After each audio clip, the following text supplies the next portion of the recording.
Hello everyone and good morning. My name is Vivek Sharma and today we will be discussing four major articles. पहले article में हम एक vaccine के बारे में डिस्कस करेंगे. प्री पॉइंट ऑफ व्यू से काफ़ी इंपॉर्टेंट रहेगी ये वैक्सीन, एडफेल्सी वैक्स के बारे में.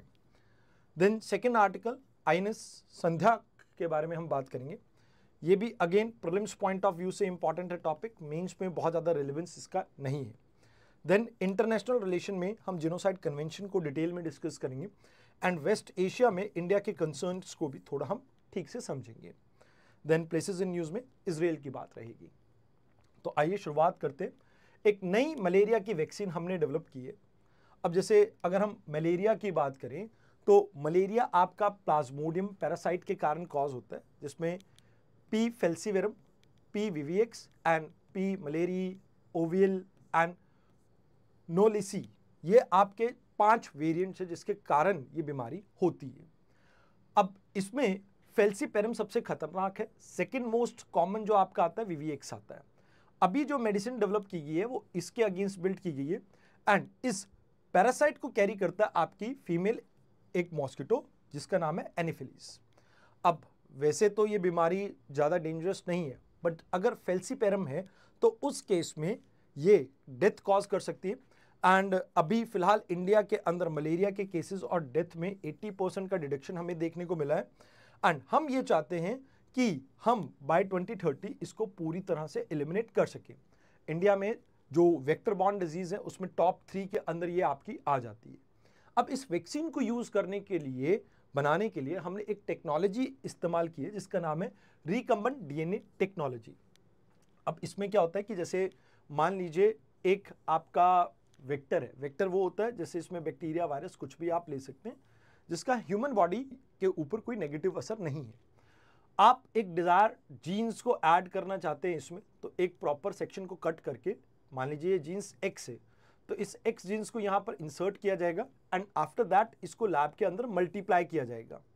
अब इसमें पैरासाइट को न्यूट्रलाइज कर दिया जाता है ताकि इसका ह्यूमन हेल्थ के ऊपर असर ना हो, बिकॉज अगर बॉडी के अंदर जाके मल्टीप्लाई होगा तो इवेंचुअली बहुत ज़्यादा डैमेज कॉज कर सकता है. तो इसमें आप इसको पैरालाइज भी कर सकते हो या पार्शली आप इसको आप कह सकते हो कि इसकी रिप्रोडक्शन के ऊपर किसी तरह का कंट्रोल कर सकते हो. तो यहाँ पर आप क्या करते हो, रिकम्बेंट वैक्सीन्स में जीन को इंसर्ट करते हो जो पर्टिकुलरली आप चाहते हो किसी भी होस्ट के अंदर, चाहे वो बैक्टीरिया हो, यीस्ट हो या कोई भी हो.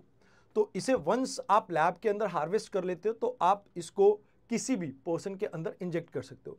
तो रिकम्बेंट वैक्सीन्स के अंदर कभी भी लाइव पैथोजन का यूज़ नहीं किया जाता है. लाइव पैथोजन अगर हम यूज़ करते हैं तो उससे प्रॉब्लम ये रहती है कि कई बारी अगर पर्सन का इम्यून सिस्टम वीक है तो ये आपकी बीमारी और ज़्यादा एग्रीवेट कर सकती है और इससे प्रॉब्लम आ सकती है, पर्सन की डेथ तक हो सकती है. तो ऐसे ही कुछ वैक्सीन हमने हेपेटाइटिस के लिए, ह्यूमन पंपिलो वायरस के लिए और इवन मलेरिया के लिए RTS करके हमने एक वैक्सीन डेवलप की थी, तो उसमें भी हमने ये सेम टेक्नोलॉजी का इस्तेमाल किया है. अब इसे बनाया किसने? Indian council of medical research. इसने इस पूरी मतलब आप कह सकते हो वैक्सीन को तैयार किया है. इसमें recumbent DNA based malaria vaccine को हमने प्रिपेयर किया, जिसमें फेल्सीपेरम के ऊपर हमारा फोकस है. इसमें 2 एंटीजेंस को हमने यूज़ किया जिसके थ्रू हम इस बीमारी को क्या करने की कोशिश कर रहे हैं, कंट्रोल करने की कोशिश कर रहे हैं. तो ये चीज़ें हैं जो आपको इसके बारे में याद रखनी है. आइए अब बात करते हैं आईएनएस संध्यक के बारे में. अभी इसने पोर्ट कॉल की है, मतलब एक पोर्ट के ऊपर जाके डॉक किया, जो कि पोर्ट क्लंग है. कहाँ पर? मलेशिया में. तो ये हाइड्रोग्राफिक कॉर्पोरेशन है जहाँ पे आप ये कह सकते हैं कि ये first indigenously design and built survey vessel है. अब इसकी अगर हम बात करें तो इंडिया की कमिटमेंट जो कैपेसिटी बिल्डिंग के ऊपर हम फोकस करते हैं उसको कहीं ना कहीं री इंश्योर करता है Indian naval hydrographic department and national hydrographic office. ये दोनों ने मिल के इसके ऊपर वर्क कर रही हैं. तो इसको कमीशन किया गया था 2024 में. ये संध्यक क्लास का ही है आपका.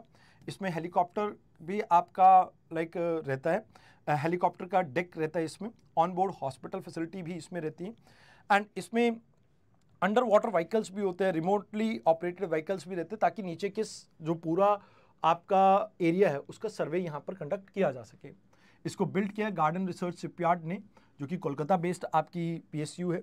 देन इसमें जैसे आप कोस्टल एरिया के बारे में अपने जो मैप्स हैं उनको और ज़्यादा बेटर करते हो, ओशनोग्राफी से रिलेटेड डाटा कलेक्ट करते हो, and search and rescue operations में भी ये आपका हेल्प करता है। अब इस वेसल की बेनिफिट ये रहेगी, आपकी marine time domain awareness increase होगी, आप सी फ्लोर को मैप कर पाएंगे, चेंजेस को डिटेक्ट कर पाएंगे, अंडर वाटर एसेट्स को सेफगार्ड कर पाएंगे, एंड मरीन टोपोग्राफी को आप बेटर जान पाएंगे। नेविगेशन और ट्रेड में भी ये आपको हेल्प करता है, जहां पर सेफ शिप लेन्स के बारे में आपको पता लग पाएगा इंडो पैसिफिक एरिया में, एंड आपकी डिजास्टर प्रिपेयर्डनेस भी इससे बेटर हो पाएगी। आप प्रिडिक्ट और रिस्पॉन्ड कर पाओगे, जैसे सुनामी और बाकी जो आपके प्रॉब्लम्स होती हैं उनके अगेंस्ट। मोर ओवर इसकी प्रेजेंस से कहीं ना कहीं हाइड्रोग्राफिक डिप्लोमेसी आपकी और बेटर होगी। अभी ये सिर्फ मलेशिया के साथ हम कर रहे हैं, हो सकता है भविष्य में बाकी और कंट्रीज के साथ भी हमारा यहाँ पर कॉपरेशन देखने को आपको मिल जाए।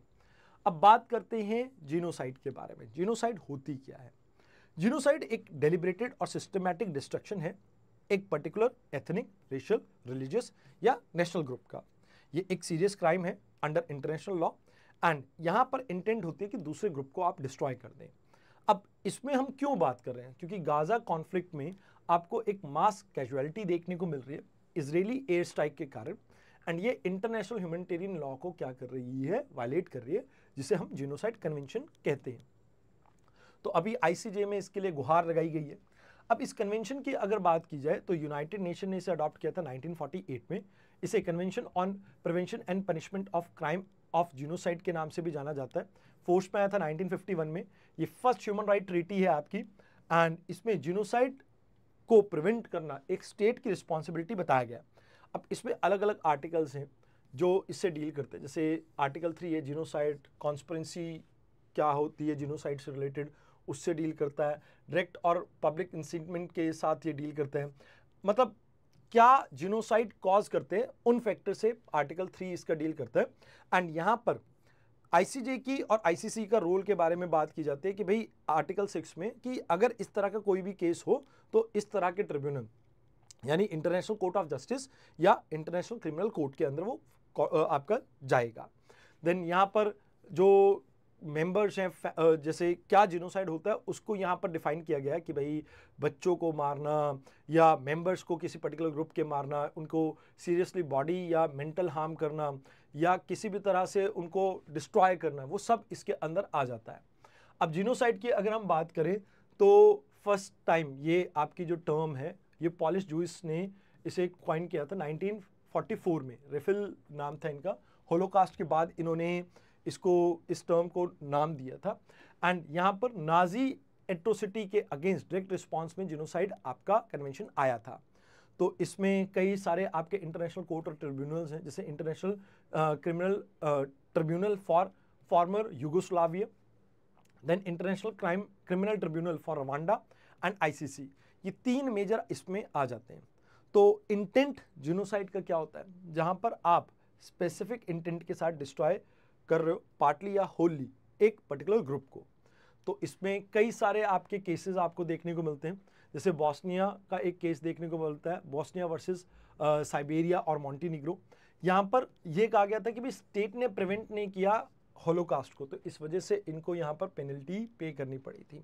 देन रवांडा जीनोसाइड में वहाँ के टॉप ऑफिशियल के अगेंस्ट लीगल एक्शंस हुए थे। देन रोहिंग्यास के केस में यहाँ पर आपको सेम चीज़ देखने को मिलती है। एंड अफ्रीका और इजराइल का अभी ये केस ऑनगोइंग है, देखते हैं इसका रिजल्ट क्या रहता है। तो फिलहाल इन केसेस को हैंडल कौन कौन करता है? International court of justice, international criminal court, ये प्रोसिक्यूट करता है इंडिविजुअल्स को। देन नेशनल कोर्ट्स भी इसके अंदर आ सकते हैं, एंड इवन यूगोस्लाविया और जो आपका रवांडा वाला है वो कॉन्फ्लिक्ट स्पेसिफिक है, उन एरिया से रिलेटेड है।